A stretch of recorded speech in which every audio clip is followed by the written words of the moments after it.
Live from New Delhi, you're watching DD India Live, India's voice to the world. I'm Ramesh Ramachandran. Coming up in the next 30 minutes.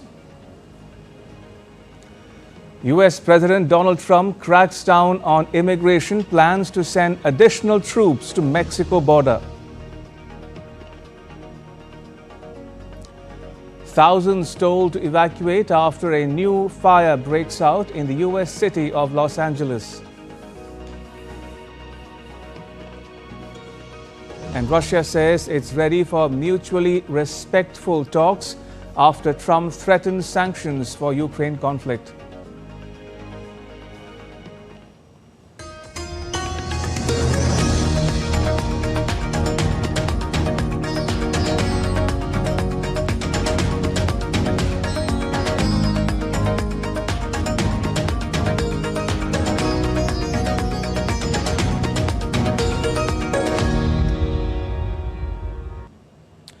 Donald Trump, in his first interview since taking the oath as the US president for the second time, issued a warning to Joe Biden, saying his predecessor had not given himself a preemptive pardon that would guard him against any actions taken by the current administration. Funny thing, maybe the sad thing, is he didn't give himself a pardon. And if you look at it, it all had to do with him. I mean, the money went to him. During an interview with Fox News, Trump criticized the federal government's emergency response agency, FEMA, saying all it does is complicate everything. With FEMA is so bad. FEMA is a whole nother discussion because all it does is complicate everything. FEMA has not done their job for the last 4 years. You know, I had FEMA working really well, and FEMA is going to be a whole big discussion very shortly because I'd rather see the states take care of their own problems. If they have a tornado someplace, and if they let that state. In the latest of a series of executive actions US President Donald Trump has taken to curb illegal immigration, his administration has directed prosecutors to investigate officials who resist immigration enforcement efforts, intensifying a sweeping crackdown that Trump launched the day he took office. In a memo seen by a news agency, Trump's acting Deputy Attorney General Emil Bove told Justice Department staff that state and local authorities must cooperate with the immigration crackdown, and federal prosecutors shall investigate incidents involving any such misconduct for potential prosecution. The policy was issued as the new Republican administration prepared to step up policing of illegal immigration in cities with significant migrant populations, setting up potential confrontations with officials in cities such as New York and Chicago that limit cooperation with such efforts. The new memo underscored how Trump's Justice Department may try to back his immigration agenda by expanding threats of criminal charges beyond immigrants or those who employ them to city and state officials. During Trump's first 2017-2021 term in office, many Democratic officials refused to cooperate with his enforcement efforts, and some vowed to defy him again. The Republican-led U.S. Congress gave final approval to the Immigrant Detention Bill on Wednesday. The House passed the bill with 46 Democrats joining 217 Republicans. This is President Trump's first legislative victory since being sworn into office. The law passed the upper chamber in a comfortable 64-35 vote earlier this week after sailing through the House of Representatives. The bill will be the first legislation to be signed by Donald Trump in his second tenure as U.S. president. Named after a woman who was killed by an undocumented immigrant, the Laken-Riley bill requires officials to detain undocumented immigrants who are charged, arrested, or convicted with certain crimes. This is a good bill. It's a common sense law enforcement bill. Simply states, minor level crime now, local law enforcement can contact ICE to get these people detained, processed, and deported. These people, these criminals that come across that Meanwhile, the White House has said that U.S. military will send 1,500 additional active duty troops to the border with Mexico. The additional troops include 500 Marines as well as Army helicopter crews and intelligence analysts. They'll join 2,200 active duty troops and thousands of National Guard that were on the border prior to Trump's inauguration this week. These forces will work on the placement of physical barriers and other border missions. Acting Secretary of Defense said the department will provide military airlift to support deportation flights of more than 5,000 immigrants held by the U.S. authorities in El Paso, Texas and San Diego in California. In other news, the Kremlin has said that it saw nothing new in U.S. President Donald Trump's calls for Russia to end its military offensive in Ukraine, adding that Moscow is ready for mutually respectful dialogue with him. The U.S. leader had on Wednesday threatened fresh sanctions on Moscow if Russia did not strike a deal to end its nearly three-year campaign against Ukraine. Expectations are high that Russian President Vladimir Putin and Trump will soon hold a phone call to discuss the conflict after the Republican pledge on the campaign trail to bring a swift end to the fighting. We remain ready for dialogue. President Putin has repeatedly spoken about this, for equal dialogue, for mutual respect. Dialogue. This dialogue was maintained between the two presidents during Trump's first presidency. We are waiting for signals which we have not come yet. A new wildfire that broke out north of Los Angeles on Wednesday rapidly spread to more than 9,400 acres, fueled by strong winds and dry brush, forcing mandatory evacuation orders for more than 31,000 people. The huge fire, about 50 miles north of Los Angeles, sent huge flames and plumes of smoke over a hilly area and further taxed firefighters who have managed to bring two major fires in the metropolitan area largely under control. In just a few hours on Wednesday, the new fire grew to two-thirds the size of the Eaton fire, one of the two monster conflagrations that have ravaged the Los Angeles area. Officials warned people in the Castaic Lake area of Los Angeles County that they face immediate threat to life. Some 31,000 people were under mandatory evacuation orders and another 23,000 faced evacuation warnings. The Angeles National Forest said its entire 700,000-acre park in the San Gabriel Mountains was closed to visitors. Los Angeles County Fire Chief Anthony Marone said the National Weather Service has extended the red flag warning in the county. The National Weather Service has extended the red flag warning through 10 a.m. on Friday for most of Los Angeles and Ventura counties. Light to moderate Santa Ana winds will continue tonight and into Thursday.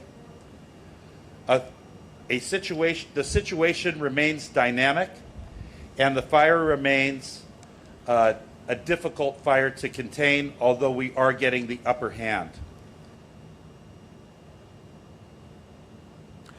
During an interview with Fox News, President Donald Trump threatened to withhold federal disaster aid for wildlife-ravaged Los Angeles unless California leaders change the state's approach on its management of water.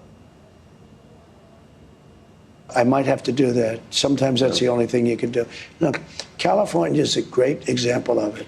If you actually poll the people, they don't want sanctuary cities, but Gavin Newsom does and these radical left politicians do. I don't think we should give California anything until they let water flow down into their... Amid political unrest, South Korea's impeached President Yoon Suk-yeol appeared before the Constitutional Court for the fourth impeachment hearing on Thursday. Earlier, anti-corruption agency has recommended that Yoon will be charged with insurrection and abuse of power following a probe into short-lived martial law declaration. DD India's Rahul Upadhyay reports.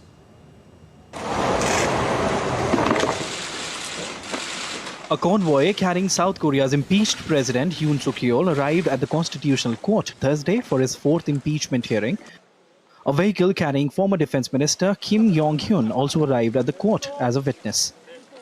Amid the ongoing political crisis in South Korea, Anti-corruption agency has charged impeached President Yoon Suk-yeol with insurrection and abuse of power following a probe into the impeached leader's short-lived martial law declaration. The Corruption Investigation Office for high-ranking officials said on Thursday that it requested prosecutors to file the charges against Yoon, who had suspended civil rule with the intent to exclude state authority or disrupt the constitutional order. 기소 여부를 결정해야 하는 검찰이 Despite the fact that the suspect is under serious allegations that he was the ringleader of an insurrection, he continues to be uncooperative to this day, not responding to the criminal justice proceeding and refusing our questioning itself. South Korea plunged into political crisis following Yoon's December 3, 2024 martial law declaration, which lasted just 6 hours as lawmakers voted it down. And this also led to Yoon impeachment. On January 15, Yoon became the first sitting South Korean president who got arrested. This crisis even affected the economy of the country. It grew less than expected in fourth quarter. Yoon's brief declaration of martial law that hit consumer confidence and domestic demand. Rahul Upadhyay's report for DD India. Bangladesh Nationalist Party Secretary General Mirza Fakhrul has criticized the interim government led by Muhammad Yunus, accusing it of failing to remain neutral on key issues. Fakhrul urged the administration to act impartially and address pressing national concerns.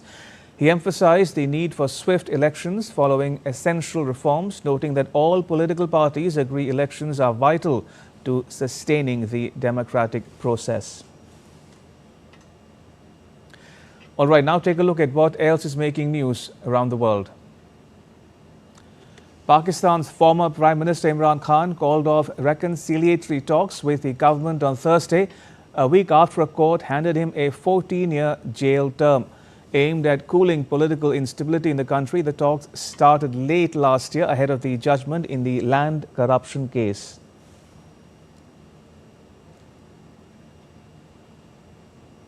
Thailand on Thursday became the first country in Southeast Asia to hold legal same-sex weddings, with LGBT groups aiming to mark the occasion with more than 1,000 marriage registrations in a single day.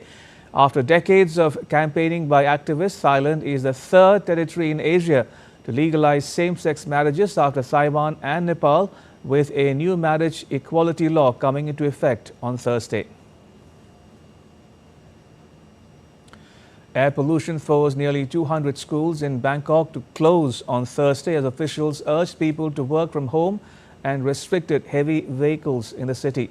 Seasonal air pollution has long affected Thailand as colder, stagnant winter air combines with smoke from burning and car fumes.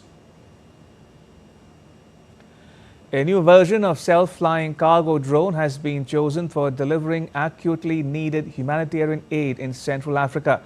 Besides the humanitarian aid application, the drone will also be used to carry radar systems to detect changes to the Antarctic climate.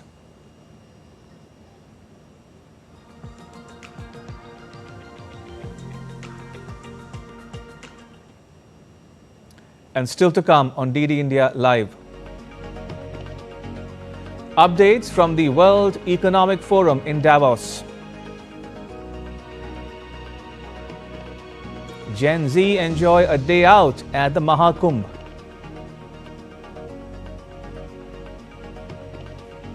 And defending champion Aryna Sabalenka beats Paula Badosa to enter a third straight Australian Open final.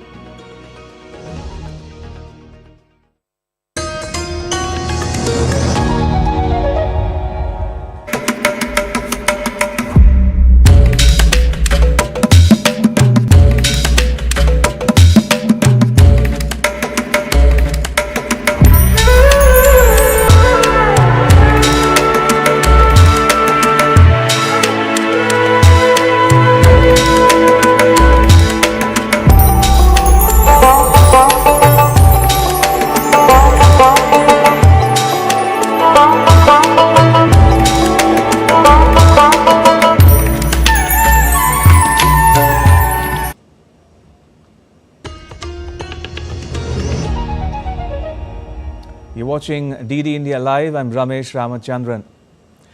The Israeli army's operation in Jenin in the West Bank continued for the third day on Thursday with military presence in the area. The Israeli army said in a statement that the operation is aimed at countering Iranian-backed militant groups in the volatile West Bank city. The Israeli defense minister said on Wednesday that forces were applying lessons learned in Gaza. Egypt's Foreign Minister Badr Abdulati met with his British counterpart, UK Foreign Secretary David Lammy, in Cairo on Thursday. According to a statement by Egypt's Foreign Ministry, the meeting comes as part of the UK-Egypt Association Council, which aims at strengthening the strategic partnership between the two countries. The statement also says that the two ministers discussed the ongoing situation in Gaza, Syria, Sudan, Somalia, the Red Sea, among other political issues. Germany's Defense Minister Boris Pistorius has urged the United States and Europe to maintain unity in supporting Ukraine and securing a peace deal with Russia. This comes after US President Donald Trump threatened Russia with new tariffs if a peace agreement isn't reached. Pistorius emphasized that any peace deal must prioritize Ukraine's sovereignty.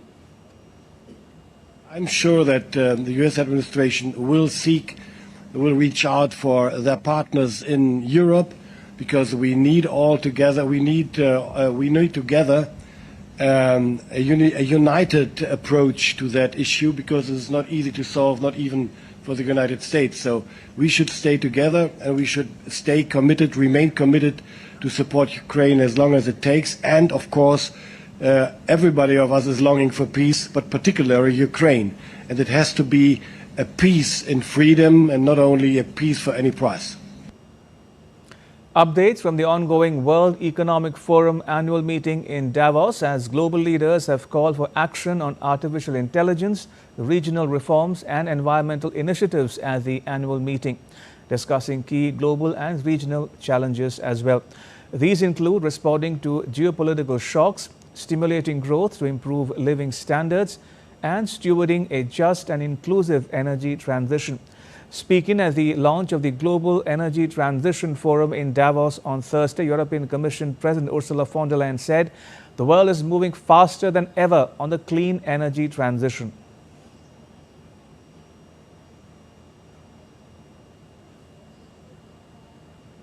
The world is moving faster than ever towards clean energy. Last year alone, global spending on clean energy hit a record of $2 trillion. For every dollar invested in fossil fuels, you had $2 invested in renewable energy.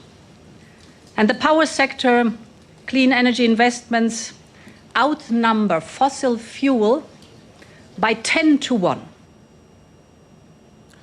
Meanwhile, US President Donald Trump will speak remotely at the forum, delivering his first major speech to global business and political leaders. Trump is due to give a speech and engage in a dialogue as well. India is the world's fastest growing major economy, growing at over 8% in the past year. This growth has been buoyed by a focus on promoting local innovation and startups in technology and manufacturing, representing a departure from traditional export-oriented models. At the World Economic Forum, Minister of Information and Broadcasting Ashwini Vaishnav outlined India's 4 strategic economic pillars, from inclusive growth to a focus on technology. I would like to say that India has a very well thought through economic strategy at this point of time for the last many years now. The strategy is based on 4 pillars. Pillar number 1 is public investment in social, physical and digital infrastructure. Pillar number 2 is a lot of focus on technology, manufacturing and innovation. Pillar number 3 is inclusive growth. We have a very diverse society, inclusive growth. Pillar number 4 is simplification. And now to all the latest from the Maha Kumbh, the largest gathering of humans anywhere on the planet.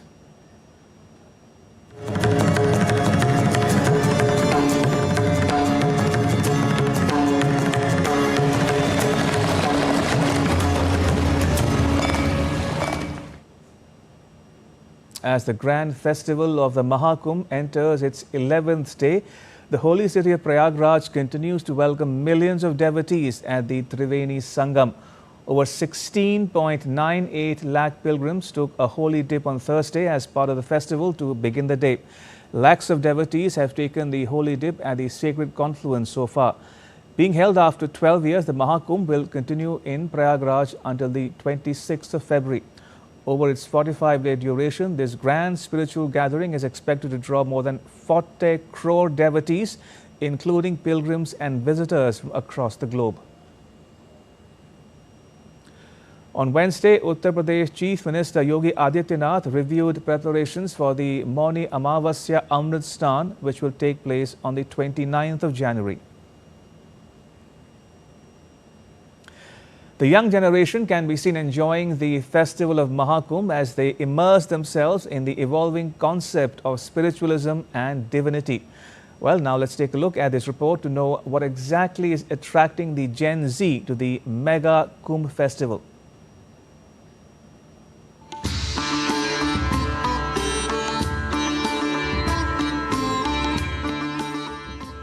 The Maha Kumbh festival is currently underway in Uttar Pradesh's Prayagraj, and one can witness the participation of devotees walking in from all sectors of life, all parts of the world, and the participation of all age groups as well.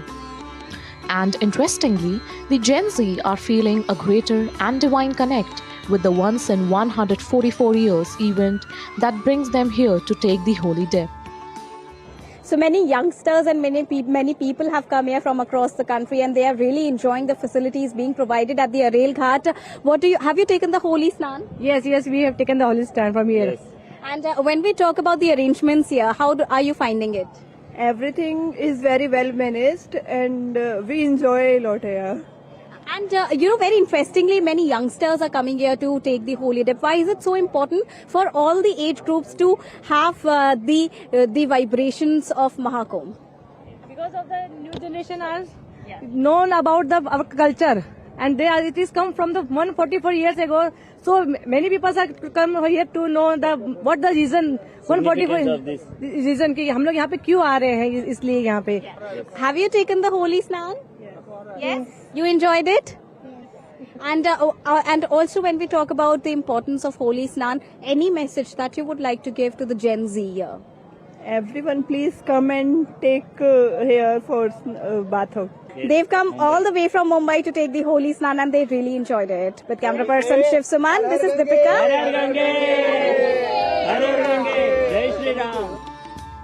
The young generation calls this an opportune moment for themselves and express the desire to connect with the higher self. As this occasion is once in a lifetime moment, the arrangements are very best. It's up to very best. There are so many arrangements. Means see the Swachhata. Lakhs of people are coming here, and not a single piece of dust we can see anywhere. I appreciate the Yogi Sarkar and the Modi Sarkar what they have done for this Maha Kumbh Mela. Not only this, pilgrims and influencers are sharing their vibrant journeys, while content creators highlight the festival's significance. All arrangements are good. Everybody should visit here, and this is the place where 1 crore plus Hindus meet at one place. I think nobody can match this religion plus. Maha Kumbh, the festival of faith and devotion, provides a perfect opportunity to embrace spiritualism and Indian culture. Facilities, entertainment, security, and the purpose of life. You'll get everything on the various ghats of Prayagraj during the Maha Kumbh, the Mega Kumbh Mela 2025. With camera person Shiv Suman, this is Deepika reporting for DD India from Prayagraj Kumbh. Now, this year in the Republic Day parade, all the weapon systems and platforms on display on the Kartavya Path will be indigenous themed on Make in India program of the Modi government. DD India's Nandita Dagar has more. Marching contingents are from 6 regiments: the Brigade of the Guards, the Mahad Regiment, the Jammu and Kashmir Rifles, the Garhwal Rifles, the Corps of Signals, and the Jat Regiment. And other than that, the mechanized columns that you will witness, the tanks, the infantry combat vehicles, they're all being built in the country. What you will witness I was talking about are the infantry specialized mobility vehicles, which is entirely designed and produced in the country. So that is the Atmanirbhar part of it. What is happening for the first time? What is being fielded for the first time? And what is the USP of this year's contingent? For the first time, what you will see is the battlefield surveillance system. You will also see the depiction by DRDO of the Pralay SRBM. Other than that, what you will definitely witness is a much sharper parade. Leaner. Much sharper parade. Leaner, the strength has been what was last time. So a much sharper parade, which will be better drilled and better coordinated. First time ever that we have got a tri-service tableau being presented on the Republic Day at Kartavya Path. Okay, the special thing about this tableau is that it exemplifies the spirit of headquarter ideas, that is jointness and integration, which has been mandated to us by the government of India. And this tableau symbolizes the same. From last 1 year, we have been practicing with the entire team. We are a team of 136 daredevils, in which we have 2 officers, 1 JSO and 133 other ranks. So from last 1 year, we have been preparing in this one signal training center, Jabalpur, with our training center. In the ground, we used to practice for mornings 3 to 4 hours and evening 3 to 4 hours again. And this apart from your duties, your primary duties? Apart from our core duties of the office. To sports news now, defending champion Aryna Sabalenka eased past Paula Badosa to reach a 3rd successive Australian Open on Thursday. The Belarusian world number 1 beat the Spaniard 6-4, 6-2 on Rod Laver Arena. Sabalenka is just 1 victory away from becoming the first person to win 3 Australian Open titles this century. She'll meet either Polish second seed Iga Swiatek or America's Madison Keys in Saturday's decider. So for this edition of DD India Live, let us know your thoughts on the news of the day. You can get the latest news and updates on the DD India mobile app. It's available on both Android and iOS platforms. Scan the QR code on the screen now to download it. We'll be back with more news as it breaks here on DD India. I'm Ramesh Ramachandran from all of us here in New Delhi. Thanks for watching DD India Live.